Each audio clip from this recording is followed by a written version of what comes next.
जय भीम, नमो बुद्धाय। हमारे साथ वरुण कुमार एडवोकेट जिला सचिव नियुक्त किए गए हैं जिला गाजियाबाद से। तो एक मुलाकात होगी क्योंकि युवा हैं, पढ़े लिखे हैं और बहुजन समाज पार्टी ही क्यों चुनी है इसके विषय में कुछ जानकारी हासिल करते हैं। सम्मान के अधिकार में स्वागत है वकील साहब आपका। और वकील साहब बताइए, माननीय बहन जी में क्या आस्था है, आगामी क्या कार्य चल रहे हैं और 26 में और 27 में किस तरीके से काम करेंगे, क्योंकि यूथ है और जिसका यूथ मजबूत है उसका बूथ मजबूत है। जी बिल्कुल।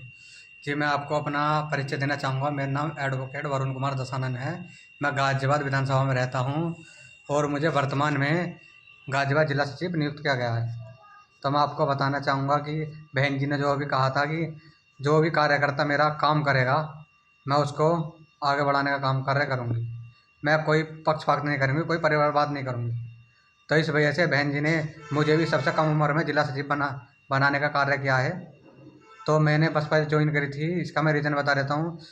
जब हम 10वीं क्लास में हमने करी थी 2011-12 में, 6-7 में जब बसपा की सरकार आई थी तब हम छोटे थे। लेकिन बसपा की सरकार जब आई थी तब हमने देखा बसपा सरकार में कार्य किया जा रहा था, जिसमें नोएडा भी बना, उसमें पार्क बने, गरीबों के शादी जिसमें होने लगी। उसके बाद जब हम बहुत छोटे थे, उसके बाद जब हमने 10वीं करी, 10वीं क्लास में जैसे हम 10वीं में आए, 10वीं का हमारा रिजल्ट आया था तो सपा सरकार थी। लेकिन रिजल्ट आने से पहले जिस दिन सपा सरकार जीती थी उसी दिन रोडों पे गोलियां चली, जिसमें काफ़ी लोगों की मृत्यु भी हुई थी सरकार आने के जश्न में। जिससे क्या नाम है, लोगों में भ्रमित रहे, डर का माहौल रहा। और 2012 से 17 तक भूमाफिया का राज रहा, जिसमें गरीबों के जमीनों का खूब कब्जा हुआ, खूब धांधलीबाजी हुई। उसके बाद में 2012 से 17 के बीच होने के बाद में 2017 में हमने बसपा ज्वाइन करी थी, जिसमें हम पे कोई पद नहीं था, हम कार्यकर्ता के तौर पर बसपा में थे। तो उस समय पर जब चुनाव हुआ था, चुनाव में बसपा के आने की पूरी पूरी उम्मीद थी। लगभग बसपा के 33 बसपा बहुमत से आएगी। लेकिन बसपा को हराने के लिए कांग्रेस ने सपा ने गठबंधन करा, जिससे उन्हें लगा कि हमें बसपा को रोकना है। तो बसपा को रोकने के लिए उन्होंने एक एजेंडा बनाया कि बसपा नहीं आने चाहिए, चाहे कोई भी आ जाए। तो जो वोट बसपा को मिलने वाला था उसे काटने के लिए उन्होंने लोगों को गुमराह करा और खुद को वोट ना मिले और बसपा ना जीते, तो इस वजह से बीजेपी को वोट ट्रांसफर करवाया। इससे उन्हें पता था इस सीट पर हम जीत जाएंगे, तो खुद ने वोट लिया। जिस पर लगा था इस सीट पर हम नहीं जीतेंगे, तो उन्होंने बसपा को हराने का काम करा और बीजेपी को वोट ट्रांसफर करवाया। वकील साहब, आप यूथ हैं और आज के जो युवा है, देखो आपको सबसे पहले शुभकामनाएं कि आप छोटी सी उम्र में ही वकील बन गए। शादी वादी होगी आपकी? नहीं जी, अभी तो हमें लगभग 2027 तक तो इस बारे में सोचना नहीं है। टोटल समय हमें पार्टी के नहीं देना। हमें आप सरकार गाजियाबाद में कौन सी विधानसभा से आते हैं? विधानसभा 56। 56 से जी, 56 यानी कि सदर विधानसभा। तो सदर में सबसे ज्यादा हमारी गाजियाबाद जिले के अंदर सबसे ज्यादा आबादी हमारी सदर विधानसभा पे है।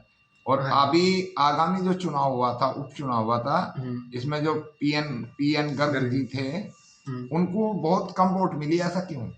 उसका रीजन ये है, बीच में रवि गौतम जी का टिकट हुआ था जी, तो टिकट तो काट दिया था। उसका रीजन ही बता दिया था क्यों काटा था। लेकिन जो काटने का रीजन था वो लोगों तक नहीं पहुंच पाया, आम जनता तक नहीं पहुंच पाया। जिसमें रवि गौतम जी ने लोग गुमराह करा के कहा कि मेरे से पैसे ले लिए और पैसे मांगे, मैं नहीं दे पाया, इस वजह से मेरा टिकट काट दिया और एक अमीर को टिकट दे दिया, जिसमें ऐसा कुछ नहीं था। पीएन गर्ग जी ने टिकट जिस दिन से लिया था उस दिन से ही वो क्षेत्र में एक एक जगह जाकर प्रचार कर रहे थे, अपने मेहनत कर रहे थे। जहाँ जहाँ हम उन्हें लेके गए वहाँ उन्होंने वो गए बगैर स्वार्थ के, निस्वार्थ गए और एक एक कार्यकर्ता से मिले। कोई उनमें भाव नहीं दिखा, कोई भी भेदभाव नहीं दिखा, कुछ नहीं दिखा, सबसे मिले, सबसे रहा। लेकिन हमारा हारने का ये कारण रहा था, जैसे अर्जेंट में चुनाव हुए तो हमारे लोग जो थे, कुछ लोग भ्रमित हो गए थे, कुछ लोग टूट गए थे, कुछ को ये नारा चला दिया कि जो सिंहराज को वोट नहीं देगा वो कट्टर जाटव नहीं है, कट्टर चमार नहीं है। कुछ हमारे लोगों ने ये नारा चला दिया था क्योंकि सिंहराज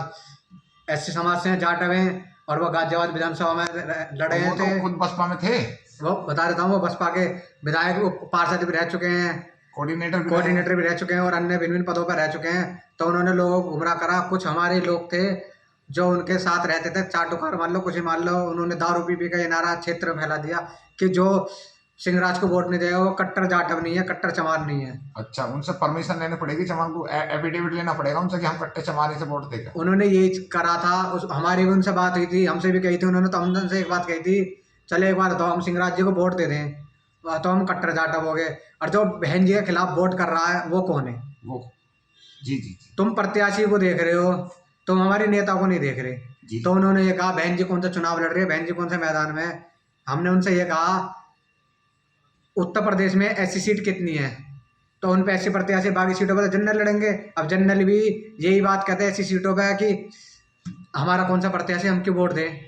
तो उन्होंने कुछ नहीं बोला, वो ऐसे थे, उन्होंने ना तो सिंहराज को वोट दी ना हमें वोट दी, वो दारू पी कर नाली में पड़े थे, हमने उन्हें देखा था बूथ वाले चलो दिन, खैर कोई मीटिंग बात के दिन। नहीं, बात गई रात गई, पीछे का कार्यकाल खत्म हुआ। आगामी जो चुनाव है, जी आपको जिला सचिव बनाया गया, जिले की जिम्मेदारी दी गई है, और वर्तमान में जो हमारे वर्तमान जिला अध्यक्ष हैं नरेंद्र मोहित जी दोबारा से बने हैं, जी। तो उसके लिए भी आपको बहुत बहुत शुभकामनाएं। और इनका कार्यकाल कैसा रहेगा?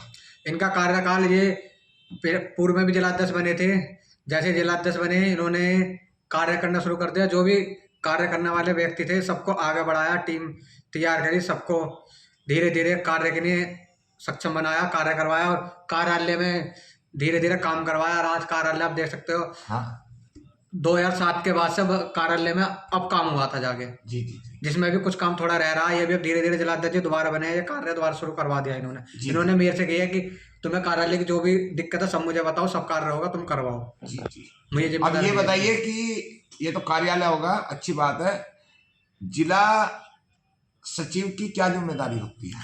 जिला सचिव की जिम्मेदारी है एक तो कार्यालय देखना, और प्लस क्या नाम है, बसपा के जितने भी मूवमेंट है उनको आगे बढ़ाना, और साथ ही बसपा के जो भी कार्यकर्ता हैं सबको कार्य करवाना, और साथ में उनको देखना कि कोई गलत कार्य नहीं कर रहा, और किसी को कोई दिक्कत हो रही है उनको हर तरह की सुविधा प्रदान करवाना। जी जी। अब आपके ऊपर विधानसभा की भी जिम्मेदारी है, जिला की भी जिम्मेदारी है। अब गाजियाबाद के अंदर, क्योंकि आज का युवा ज्यादातर जो है वो आजाद समाज पार्टी को ज्यादा पसंद कर रहा है, बहुजन समाज पार्टी को कम, ऐसा कारण क्या है? इसका सबसे बड़ा रीजन ये है, आज का युवा जो है मार काट में भरोसा करता है। उनकी ये है, जैसे उनकी कोई बातचीत हो, कोई लड़ाई झगड़ा, तुरंत ही उनके लिए बिगर को जाने पूछे उनके लिए आके खड़े हो जाएं। थाने चौकी में कोई मैटर हो, उन्हें आके, चाहे गलती उन्हीं की हो, उनका पक्ष लिया जाए, जी चाहे बाद में वो जेल में चढ़े, उससे उन्हें मतलब नहीं है, बस उस समय पर आ जाए।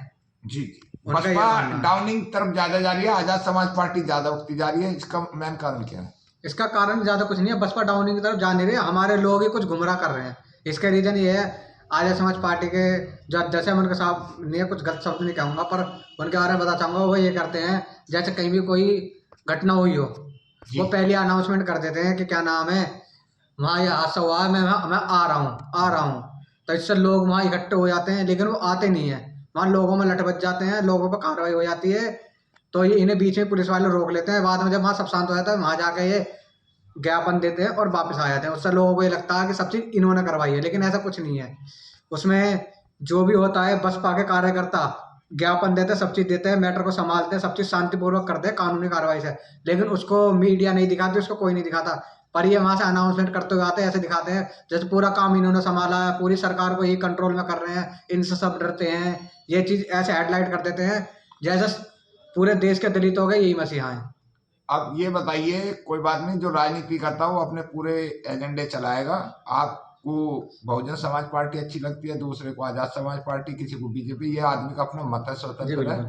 क्योंकि आप एडवोकेट हैं, तो ये तो मेरे से अच्छा जानते हैं आप। जी बिल्कुल। अब ये बताइए कि आगामी जो 27 का चुनाव है, किस तरीके से लोगों को आप जोड़ पाएंगे, कितना समय लोगों को जोड़ पाएंगे, या केवल व्हाट्सएप फेसबुक पे ही काम होगा? क्योंकि आज की डेट में हमारे समाज में ज्यादातर काम व्हाट्सएप फेसबुक पे ही हो रहा है, इधर से बने उसे हटा दिया, उससे बनाए उसे हटा दिए। आपके विधानसभा अध्यक्ष फील्डों में नहीं जाते हैं, व्हाट्सएप पे फोटो ऐसा गिर देंगे क्या हजार लोगों की इन्होंने सभा करी है। जी बिल्कुल, इसका मैं जवाब देना चाहूँगा। जी मुझे जिला सचिव बनाया गया है, साथ में मुझे मोदी नगर की जिम्मेदारी दी है, जी जी तो मैं अपने बड़े पदाधिकारी से यही प्रेरणा करूँगा, यही अपेक्षा करूँगा कि मुझे गाजियाबाद विधानसभा में, मुझे मोदी नगर विधानसभा में जिम्मेदारी दी है, मैं उसमें काम करूँगा। और साथ ही में जो लोनी विधानसभा अध्यक्ष है उनके साथ हर सेक्टर 10 से मिलूंगा। सेक्टर 10 के साथ फिर बूथ अध्यक्ष की मीटिंग लूंगा। जी उसमें देखूंगा कि कौन कितना सक्षम है, किस क्षेत्र में हमारी कितनी वोट है और किस क्षेत्र में कितनी आबादी है। ये वोट, ये रिकॉर्ड तो हो लिए, लोगों को बसपा से कैसे जोड़ोगे, कितना समय दोगे, ये बताइए केवल, क्योंकि ये फंडे तो हर साल होते हैं, हर मिनट पे होते हैं। आप चुनाव वालों का समीक्षा करो, फलाना करो, ढिकाना करो, जब वोटिंग का टाइम आएगा जब तो कार्यकर्ता काम नहीं करते हैं। मैं आपको ये विधानसभा अध्यक्ष आपके, इनको यूं नहीं पता कि हमारे विधानसभा में कितने गांव आ रहे हैं, कितने बूथ आ रहे हैं, फोटो खींच देते हैं व्हाट्सएप पे। हाँ जी, मैं आपको ये बताना चाह रहा हूँ ना, देखिए मैं भी जिला सचिव बना हूँ। मैं जी। पहले मैं गाजियाबाद विधानसभा में था, मैं सेक्टर अध्यक्ष भी था जी तो हमारे पास आते थे, समीक्षा करते थे, चले जाते थे। जी लेकिन हम इसी चीज को बदलने की नहीं है। जैसे बहन जी ने कहा है कि हमारा सेक्टर अध्यक्ष और बूथ अध्यक्ष हमारी पार्टी की मेन बॉडी है। हाँ, सबसे मेन ये है, हर पार्टी का मेन बॉडी यही होती है। यही होती है। अगर यही कार्य ढंग से नहीं कर पाएगा, हम इनसे ही नहीं मिल पाएंगे, तो हम सरकार जिंदगी में कभी नहीं बना पाएंगे। जी तो इसीलिए मैंने जैसा कहा, मैं उनसे मिलूंगा, देखूंगा कि कौन कैसा कार्य कर रहा है, और साथ ही में उन्हें जिम्मेदारी के तौर पर एक लक्ष्य भी दिया जाएगा कि जो ज्यादा अच्छा काम करेगा उसे अच्छे पद मिला जाएगा, अच्छी जिम्मेदारी दी जाएगी और आगे बढ़ेगा। आपस में लड़ना नहीं है। जैसे क्या होता है, मैं विधानसभा अध्यक्ष बना, अब मैं बना, मुझे हटा दिया, जो नया बना है मैंने उसकी टांग खींचनी शुरू कर दी। ये नहीं करना आपको। जो जैसा काम करेगा वो विधानसभा अध्यक्ष नहीं, क्या पता उससे बड़ा पद मिल जाए। अब मुझे विधानसभा अध्यक्ष से बड़ा पद मिल गया, पद तो मिल जाएगा, पद इतनी बड़ी अहमियत नहीं है। जब चुनाव का टाइम आता है, राजनीति वही आदमी करता है, वही हिस्सेदारी लेता है जिसको उसके अंदर अपनी दिलचस्पी होती है। मान लिया प्रधान का चुनाव लड़ना, बीडीसी लड़ना, जिला पंचायत लड़ना, या और भी कोई भी चुनाव लड़ना है, तो उस टाइम पे तो पार्टी जो है ये देखती है कि मोटी जेब में पैसे किसके हैं। उस टाइम पर कार्यकर्ताओं को तो देखती नहीं। अब ऐसा नहीं होगा, है जी। अब ऐसा नहीं होगा। बहन जी ने सख्त आदेश दे दिए, जो पार्टी का सच्चा कार्यकर्ता होगा हाँ। वही चुनाव लड़ेगा। और वही, जैसे कोई किसी क्षेत्र में मौजूद प्रत्याशी नहीं है, हाँ। तो कार्यकर्ता ही प्रत्याशी ला के देगा कि क्या नाम है, ये प्रत्याशी है, इसे चुनाव लड़ाओ, ये हमारी सीट निकालेगा। और जो मेहनत कर रहे हैं उनका क्या होगा फिर? मेहनत करने वाले तो बता रहे, अब मैं मुझे हमारे क्षेत्र में कोई प्रत्याशी नहीं चढ़ने है। का कारण यही है, सच्चाई यही है कि सुबह को टिकट किसका हो रहा है, शाम को टिकट किसका हो रहा है। जी बिल्कुल। मेहनत कर रहे हैं वरुण जी और टिकट मिल रहा है देवेंद्र गौतम को। हाँ जी बिल्कुल। तो फिर वरुण जी क्यों मेहनत करेंगे? सच्चाई को क्यों नहीं बताते हम लोग? ऊपर बात क्यों नहीं रखते हो आप लोग? मैं इसका भी उदाहरण देना चाहूंगा। देखिए, एक सीट पे एक ही टिकट होता है। हाँ होता है। अब कुछ लोग क्या करते हैं, मैं टिकट लूंगा, एक दूसरे टांग खींचते हैं। जबकि हमें ऐसा करने की जगह अपनी टीम बनानी चाहिए, उसमें डिसीजन लेना चाहिए, भी हम इतने देने हैं, हम में से मीटिंग करके ये डिसाइड करना है कि हाँ भी इसको चुनाव लड़वाया जाए, सभी समर्थन करा। पर ऐसा नहीं करते हमारे लोग। हमारे लोग क्या करते हैं, मैं हूँ, मेरी बात चली टिकट की, मेरी जगह किसी और का टिकट हो गया तो मैं क्या करूंगा, उसको चुनाव हरवाने के लिए खुद निर्दलीय लड़ जाऊंगा, या किसी और को समर्थन करूंगा। जो करेगा वो 100 फंडे अपनाएगा, ये हो जाता नहीं है। वकीलों जो है, आप वकील लेंगे क्या कोर्ट में सारे सच्चाई का वकील केस लड़ते हैं? वो तो दूसरा भी लड़ेगा उसे। उन पर जैसा केस आता है वैसे लड़ते हैं हम। तो इसी तरीके राजनीति से सफल होना किसी भी तरीके से, वो कौन सा हमदर्दी करने जा रहा है? इसी वजह से हमारी पार्टी पीछे हो रही है। बीजेपी, हम बीजेपी में भी हमने देखा, बीजेपी में क्या करते हैं, एक का टिकट हो जाता है, सब उसे समर्थन करते हैं। बिल्कुल ऐसी सभा में है। तो पर हमारी बसपा में क्या है, हमारी बसपा में टांग खींचने का काम करते हैं जी। तो इस वजह से हमारे जो विधायक, सांसद व पार्षद व मेंबर जितने भी हैं, इसी वजह से कम होते जा रहे हैं धीरे धीरे। जी जी। और कुछ जो है तुम्हारा ईवीएम मशीन का कमाल है। ईवीएम छोटे चुनाव में नहीं चलते, ईवीएम एमपीएमएलए, और ये तो एक बहाना है कि ईवीएम खराब है। ईवीएम का विरोध अगर पूरे देश की जितनी विपक्ष पार्टियां हैं वो करें, तब जाके ईवीएम हटेगी, नहीं ऐसा नहीं हटती है। मैं आपको बताना चाहूंगा, जितना भी आपका बैलेट पेपर से चुनाव हुआ है, हाँ। अधिकतर आप चुनाव के नतीजे उठा के देख रहे हैं ना, बसपा ने असंभव को संभव करके दिखाया है। यानी कि अधिकतर वोट लिए हैं और अधिकतर सीट जीती हैं। आप ये बताइए, उत्तर प्रदेश के अंदर जिला पंचायत सदस्य की कितनी सीट है? गाजियाबाद की, उत्तर प्रदेश की? ये तो ये देखो जी, अभी हमें पता नहीं, क्योंकि हम जो है अभी नए हैं। अच्छा। धीरे धीरे जानकारी लेंगे। गाजियाबाद में कितनी है? गाजियाबाद में जी 5 थी, जिसमें से एक कम हो गई। नहीं है, 15 सीट है जिला नहीं, पंचायत बसपा की कह रहा हूँ मैं, बसपा की नहीं कह रहा मैं, पूरी जिला उसकी टोटल 15 थी, जिनमें से 3 तो सपा की थी, 2 सपा की थी, 5 बसपा की थी। बसपा की एक कम हो गई, 4 रह गई, जिनमें से एक क्या नाम, सतीश प्रधान जी की भतीजी थी, उसे हरवा दिया था बाद में। हाँ। वो बीजेपी ने ले ली। जी जी। तो अधिकतर जो सीट थी वो बीजेपी पे थी, दूसरे नंबर बसपा है। अब यूथ के लिए क्या कहना चाहेंगे, किस तरीके से आपसे संपर्क करा जा रहा है, कितना टाइम आप देंगे लोगों को, क्योंकि जो दिखता है वही बिकता है? मैं आपको बताना चाहूंगा, मैंने अपना पूरा समय 2027 के विधानसभा तक बसपा को समर्पित कर दिया है। अच्छा। मैं अपना कोर्ट कचहरी का काम भी ना के बराबर कर रहा हूँ इस टाइम पे। जी जी जी। मेरा टारगेट ये है कि बसपा में 2027 में बसपा को सरकार में लाना और बहन जी को मुख्यमंत्री बनाना है। बहन जी को मुख्यमंत्री हम जब बना पाएंगे जब 27 के अंदर हम एमएलए ले आएंगे, क्योंकि हमारे पार्टी के अंदर सबसे बड़ी कमी ये है कि हमने चुनाव लड़ा नहीं है, सीट हमारी एक नहीं आई और घोषणा हमने कर दी प्रधानमंत्री और मुख्यमंत्री की। जी बिल्कुल। अगर आपको मैं एक बात बता दूं, आपको शुभकामनाएं हमारी तरफ से जी अगर आपको 27 खड़ी करनी है और इस वीडियो को अगर फैला दोगे और जितने देखने वाले वो लाइक शेयर कमेंट करें, अगर आप 26 जीत पाए, 26 में जिला पंचायत जितने ज्यादा ले आए उतने आपके विधायक ज्यादा आएंगे। बिल्कुल। ये राजनीति की पहली सीढ़ी और यही प्रैक्टिकल है कि आप कितना काम कर रहे हैं, लोग आपको कितना पसंद कर रहे हैं, उसी तरीके से एनर्जी बढ़ेगी। और आप 27 से पहले 26 पर काम करें। 27 से पहले हमारा टारगेट यही है 26, क्योंकि 26 हमारा लास्ट सीट ही है। इसके बाद ग्राम प्रधान है, बीडीसी है, जिला पंचायत सदस्य है, ब्लॉक प्रमुख है, बहुत सारी चीजें आती हैं। यही बड़े नेता पैदा करती है, एमपी एमएलए को यही बनाते हैं। बिल्कुल।